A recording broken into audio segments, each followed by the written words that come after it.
dissociation constant of the water we know is equal to the concentration of the H3O positive ion into the concentration of the hydroxyl ion. And we calculate that for the pH for a pure water, the dissociation constant of the water at room temperature around 25 degrees Celsius is 1.0 into 10 to the power negative 14. Right? This is what we learned.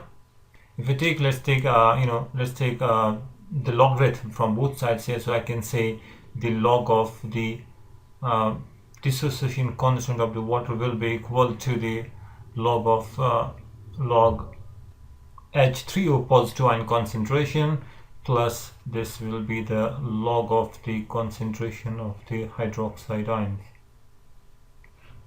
Or you can also write it in terms of the negative logs. Negative log will be K dissociation constant of the water, which is the negative log of the negative log of the H3O positive ion concentration and negative log of the hydroxide ion concentration, which we can also write as the pKw, and this will be the pH here, and this one is the POH.